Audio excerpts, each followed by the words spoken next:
Bienvenue dans cette nouvelle édition du QG Weekend. Voici les titres de l'actualité. Le deuxième sommet sur la sécurité et la lutte contre le groupe terroriste Boko Haram se tient ce samedi 14 mai au Nigeria. Les discussions doivent porter sur la coopération militaire entre les pays de la région.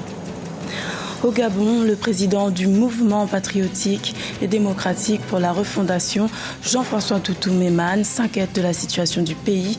L'ancien Premier ministre appelle à une transition politique consensuelle. Et puis la 26e édition du Forum économique mondial pour l'Afrique a pris fin ce vendredi 13 mai. À l'issue de cette rencontre internationale, le Rwanda, le pays hôte, a signé une dizaine d'accords économiques. Je vous le disais en titre, le Nigeria accueille ce samedi 14 mai le deuxième sommet régional sur la sécurité et sur la lutte contre le groupe terroriste Boko Haram. Les présidents des pays frontaliers au Nigeria prendront part à ces discussions qui devraient porter sur la coopération militaire et la situation humanitaire dans les zones touchées par le terrorisme. Un sujet de la rédaction. Abuja, la capitale fédérale du Nigeria, accueille le second sommet régional extraordinaire sur la sécurité. Organisée par la Communauté économique des États d'Afrique de l'Ouest, la rencontre fait suite à la première édition organisée en 2014 à Paris, en France. Y participent le président nigérian Muhammadu Buhari, le président béninois Patrice Talon, le chef de l'État camerounais Paul Biya, le tchadien Idriss Déby Itno et le centrafricain Faustin Archange Touadéra. Le président de la République française François Hollande y est également. Au cœur des débats, la lutte contre Boko Haram. Deuxième sommet sécuritaire pour pouvoir renforcer les moyens pour lutter contre Boko Haram, lutter contre les djihadistes. Vous avez bien vu comment les terroristes ont eu à faire des actions à Ouaga en janvier, à Grand Bassam en mars, et puis au Mali entre-temps. Et maintenant, vous voyez, dans tous nos pays, partout où je passe, il y a des dispositifs à l'entrée des hôtels. Ça coûte cher, tout cela. Sévissant depuis 2009 dans le nord-est du Nigeria et dans la région du lac Tchad, le groupe islamiste Boko Haram a fait des milliers de victimes. En 2014, la nébuleuse avait enlevé plus de 200 lycéennes au Nigeria. La principale question qui sera soulevée lors de cette rencontre concernera le renforcement de la coopération militaire interétatique. Il faut dire que l'espace CEDEAO est concerné par une forte menace terroriste d'équipe sécuritaire, non seulement par Boko Haram qui sévit essentiellement au Nigeria, mais également dans la bande sahélo-saharienne où des groupes liés à Al-Qaïda appliquent leurs lois au détriment de la loi des États. Alors la réponse, à mon sens, de la CEDEAO devrait être un dispositif d'ensemble qui puisse lutter contre tous les mouvements terroristes de la sous-région et chercher les moyens équivalents à cette réponse. Les pays de la CEDEAO cherchent à renforcer leur coopération militaire régionale qui, malgré la mise en place d'une force multinationale mixte d'environ 8000 hommes et la cellule de coordination en matière de renseignement et de logistique, reste faible. Selon Akinwumi Adesina, directeur de la Banque africaine de développement, de nouveaux accords relatifs à la défense devraient être signés entre différents pays africains prochainement. Au Gabon, le président fondateur du mouvement patriotique et démocratique pour la refondation, Jean-François Toutou-Mémane, livre une lecture peu glorieuse de la situation actuelle du pays. L'ancien Premier ministre Omar Bongo fait désormais partie de l'opposition et s'est prononcé en faveur d'une transition politique consensuelle. Plus de détails dans ce reportage de notre correspondant Douglas Toutoum. Jean-François Toutou-Mémane, président fondateur du mouvement patriotique et démocratique pour la refondation, livre sa lecture sur la situation actuelle du Gabon. Selon cet ancien premier ministre Omar Bongo, le pays traverse une crise sans précédent due à une mauvaise gestion. Les indicateurs macroéconomiques seraient au rouge, une situation qui ne favoriserait pas un scrutin sincère et apaisé. Notre pays, sur le plan diplomatique, est devenu un désert.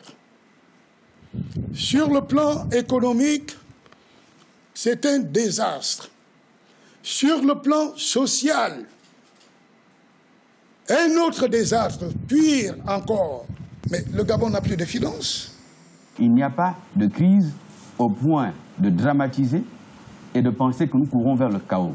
Il y a une élection présidentielle que le pays prépare dans la sérénité, avec l'implication des organisations internationales qui le veulent bien. Avec une croissance de 3,2% en 2016, dans un contexte économique mondial difficile, le gouvernement estime qu'il n'y a pas péril en la demeure, mais reconnaît cependant la nécessité de mettre plus de rigueur dans la gestion des finances publiques. La situation est difficile et je dirais que dans ce contexte difficile, sur le plan international, le Gabon s'en sort pas mal. Puisque malgré le fait qu'en 2015, on a observé une médiocrité de la croissance de l'économie mondiale était de 3,2%, celle des pays d'Afrique subsaharienne était de 3%, le Gabon a eu une croissance de 3,9%. En 2015. Dans sa vision résumée en 9 pages et dénommée « Le Gabon que nous voulons », Jean-François Ntoutou-Mémane, désormais dans l'opposition et président du MPDR, affirme que cette vision passe nécessairement par une période de transition consensuelle entre les forces vives de la nation. Le pouvoir, quant à lui, peaufine l'organisation de l'élection présidentielle conformément à la Constitution. La 26e édition du Forum économique mondial pour l'Afrique s'est tenue du 11 au 13 mai au Rwanda. Le pays hôte a profité de ce grand rendez-vous international pour signer une dizaine d'accords afin de rendre son économie plus compétitive. Un reportage de notre correspondant Oliva Djakotan. Le Rwanda obtient une dizaine d'accords dans le domaine économique grâce à la 26e édition du Forum économique mondial, un rendez-vous international des décideurs politiques et des hommes d'affaires qui s'est déroulé du 11 au 13 mai 2016 à Kigali.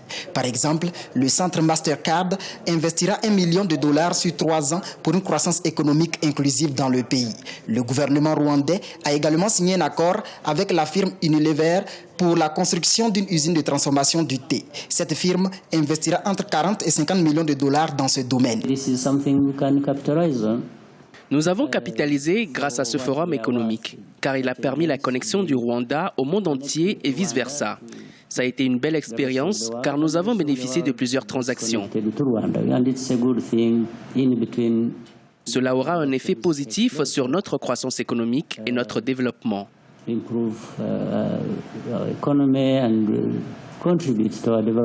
Le pays des 1000 collines recevra en juillet 2016 le sommet de l'Union africaine. C'est la première fois que le Rwanda accueillera un sommet de l'UA depuis l'indépendance en 1962. Nous sommes contents de recevoir le sommet de l'Union africaine. Nous conjuguerons nos efforts, nous donnerons le meilleur de nous-mêmes pour être à la hauteur. Et je suis convaincu que nous continuerons de travailler avec la Commission de l'Union africaine, car elle joue un rôle important. Rappelons qu'une cinquantaine d'ateliers de réflexion ont eu lieu lors de cette deuxième édition du Forum économique mondial sur le territoire africain. Plus de 1200 participants étaient présents à Kigali pour participer à la première édition de ce forum en Afrique de l'Est. Dans l'actualité culturelle, le Festival du film africain de New York se tient tout au long du mois de mai. Cette 23e édition présentera 25 longs métrages et 27 courts métrages provenant de 26 pays d'Afrique. Une belle manière de présenter une sélection multidimensionnelle de films du continent au public de New York. Oumou Kalsumba. C'est devant les vedettes du 7e art africain et de la diaspora que s'est ouvert le Festival du film africain de New York. La cérémonie d'ouverture s'est tenue le 4 mai. À l'occasion de cette 23e édition, 52 films dont les réalisateurs sont originaires du continent africain ont été sélectionnés. Les spécialistes ont reconnu la qualité de leur œuvre, une perfection favorisée par les nouvelles technologies. L'innovation de l'édition 2016, après la diffusion de chaque film, les téléspectateurs ont eu le privilège d'interagir avec les cinéastes. C'est toujours avec fierté que je regarde des films réalisés par des cinéastes africains. 52 films ont été sélectionnés. Les téléspectateurs ont eu droit à une variété de films réalisés avec des outils de dernière génération. Et tenez-vous bien, les spectateurs ont eu l'opportunité d'approcher les cinéastes et échanger avec eux.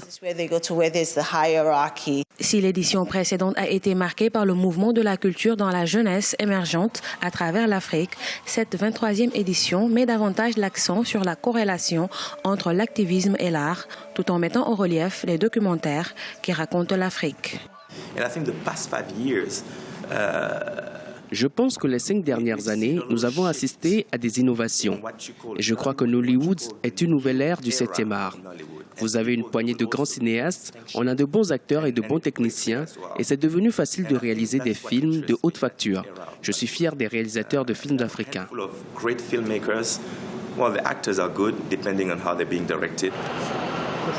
Le Festival du film africain de New York se poursuit tout le long du mois de mai au cinéma Mayles et au BAM Cinémathèque de l'Académie de musique de Brooklyn. 26 pays africains ont participé à cet événement culturel d'envergure internationale. En bref, dans l'actualité sportive, la Sénégalaise Fatma Samoura, diplomate aux Nations Unies, est désormais secrétaire générale de la FIFA. Une désignation intervenue ce vendredi 13 mai lors du 66e congrès de l'organisation au Mexique. Par cette nomination, elle devient à 54 ans la première femme à occuper ce poste. C'était le journal de la rédaction. Merci de l'avoir suivi. L'information continue sur Africa 24.